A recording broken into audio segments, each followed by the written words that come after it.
Hey, what's going on, everybody? Heart Pirates TCG here, and I'm coming at you with a video of the finals. This is round 4 of my locals. I'm playing against Yamato. Both of us are 3-0 at this point. Like I said in my match video, I just had to play before this round to film Dofi and a couple other really close games, so my brain was kind of fried, but I was still trying to make the best of my decisions. Again, I win the dice roll, so I elect to go first. Most decks you want to go first, but there are some decks where you want to take away their going second, kind of like black pretty much, or like any decks that thrive off going second. Guys, I usually have a border for videos like this where I have like keep track of life count and show some like highlighted cards, but like I said in my last video, I just have been very like pressed for time with work and working out, and you know, like my social life, my love life, and it's just I want to just make videos to the best of my ability, and I just can't really allocate the extra hour or two that it usually takes to edit some of these videos that I used to do. At least for the next couple months, I have something on the horizon that is massive. I'm going to stop talking about my life right now and just talk about this. I attack 5 at life, he decides to take it and triggers into a Bud's Cut Mochi. I was like, what does that do again? And basically, if you have it basically just plays a character with a trigger from hand, and then the activate main is if you have less life, you KO a 4 or less, which is really cool. So Buzzcut Mochi basically plays the Sanji that he searched out, and I go ahead and play Senamaru, and I pass. The reason I play the Senamaru here, guys, is because 1, I already have another one in hand, I'm pretty sure, and then 2, the only way for him to get rid of this is to Thunderbolt it, which normally they don't have, right? And normally if they Thunderbolt, obviously that's 1 less life I have to deal with, 1 less trigger I have to deal with, and then that's totally fine. He swings 7, I go ahead and take it. He swings 5k, I get rid of the ulti, just because ulti is not going to be really useful in this matchup. He goes ahead and uses Thunderbolt, and then he trashes a beige, which, I mean, obviously as his 3rd life wouldn't have done much, but I mean, still, that's a pretty good card to trash.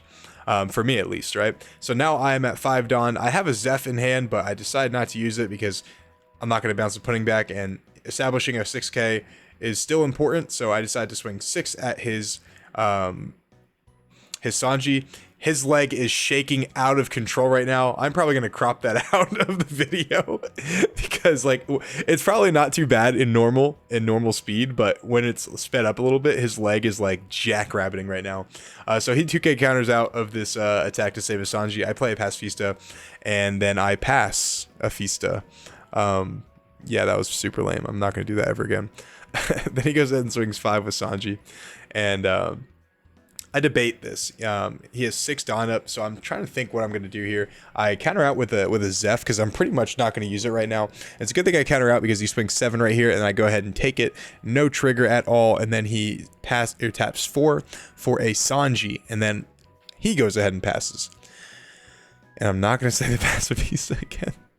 God, that was so lame. So what do I do here? I'm going to try to just keep whittling away at his hand. I'm going to swing 6 at the Sanji, and I think he's just going to let this go. Okay, I don't want to invest on it. I'm going to swing 6 again, and he's going to go ahead and take it, and then I guess he thought that was a trigger. I don't know why. And then I play the second Senamaru that I already had in hand, and then I use his effect, and I'm going to think for like, I think I'm going to skip part of this because I'm like obviously looking at what's in my life to play around it. So let me go ahead and skip that real quick, and then come back to the video.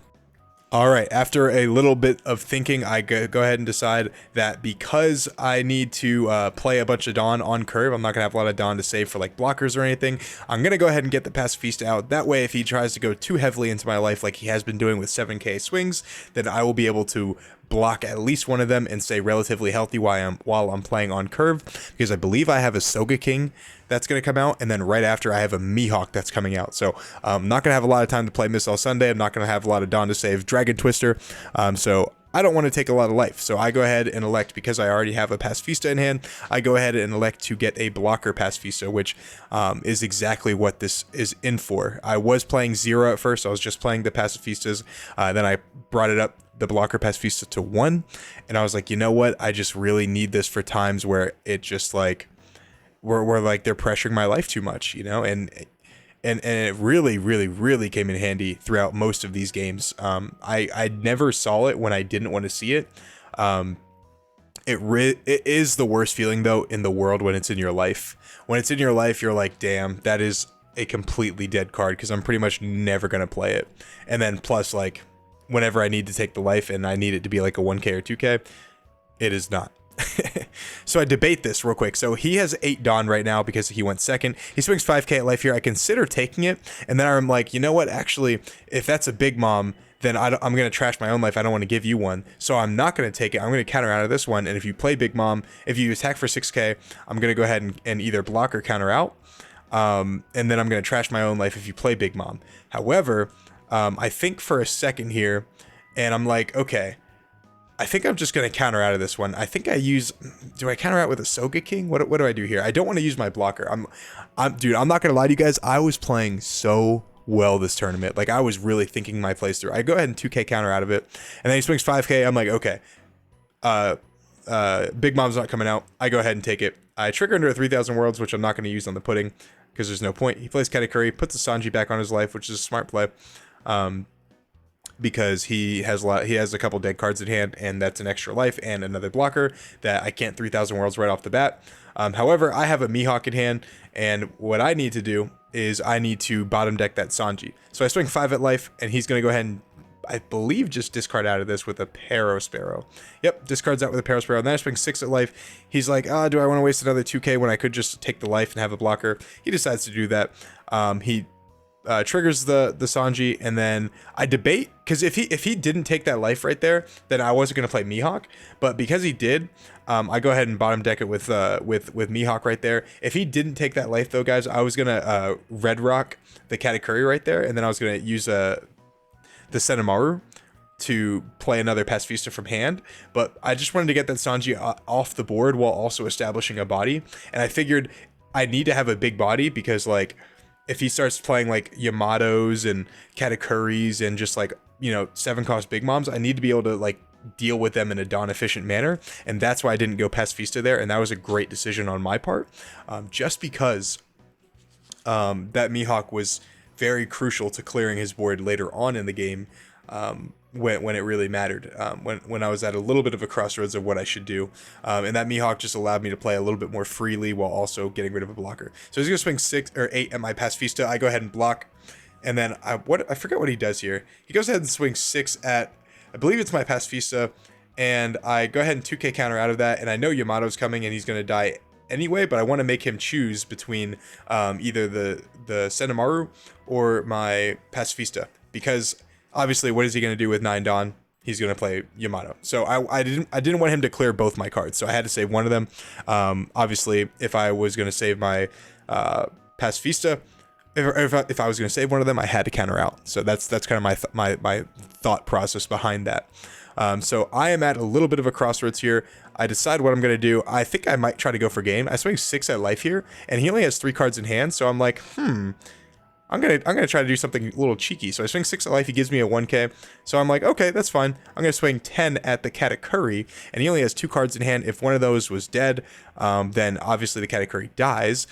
Or if he doesn't want to waste every card in his hand, then I'm gonna go ahead and take down the Katakuri, which I do. And then I go ahead and red rock the Yamato, and I play a Missile Sunday to get back the Katakuri.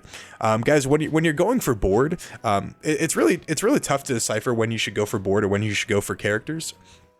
How I usually see it, for the most part, is if you can live long enough, like if your board is better than theirs and you're not, like, worried about dying anytime soon, you should go after the board and just clear it, because, like, then they'll have literally 0 chance of winning, especially against yellow, where yellow can win at, like, any given time. Or maybe this is more so into Yamato, because, like, 10-drop Big Mom can change a lot of things and change tempo, especially if they, like, back-to-back draw it.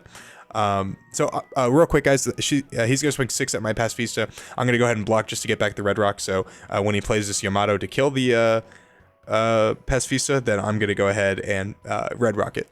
But anyway, guys, against Yamato, I guess more specifically, is like, I'm not worried about him dropping 10 drop or anything that will, like, change the game, so I might as well just clear his board and have a 100% chance of winning rather than leave it like a 70-30 chance. Even if I am ahead on life and have, like, better board control, he can still, like, get triggers out of life that can make a difference, so I might as well just guarantee my victory. Now against, like, decks like Katakuri, sometimes their board is too big for them to really, like, go after, so you just kind of have to go for life and try to, like, kind of beat them before they beat you in in some scenarios.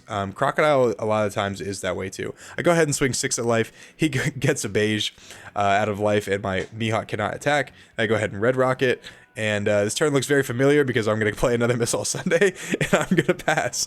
So I'm just recycling red rocks over and over again. I think this deck is just so good. I really don't think it has a lot of weaknesses the way I built it.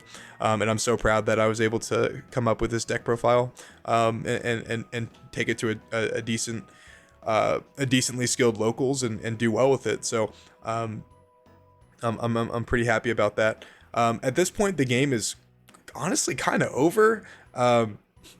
Obviously I have massive control over the board. That Mihawk's just going to stick to the board. I have a blocker that obviously can definitely turn into another red rock and play and kill something if I need to. And it's just his time to kind of like figure out what he's going to do with his last turn or two.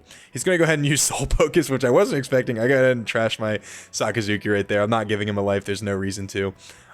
He's on the ropes right now.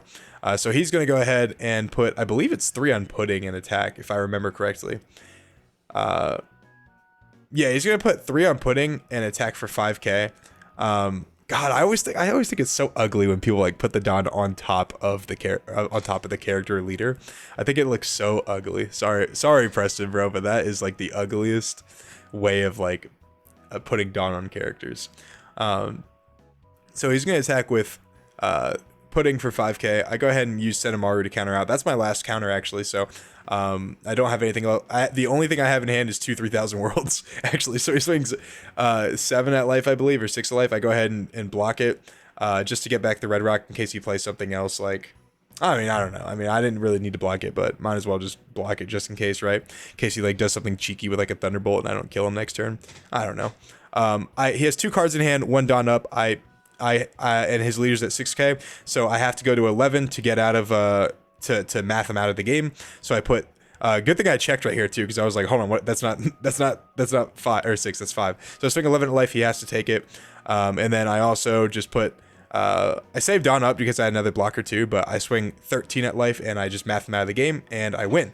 But guys, that was my video of my first place deck profile playing in action in the finals of round 4 at my locals. I hope you guys enjoyed it. I'm going to try to schedule my posts so that I can post very consistently, while also like maybe on my off day I'll schedule like 5 or 6 videos for the next week. That way I can just kind of stay on top of like making good content. Obviously I'm very passionate about this, so I want to fit this into my life, but yeah guys, I will see you guys on my next video, and peace.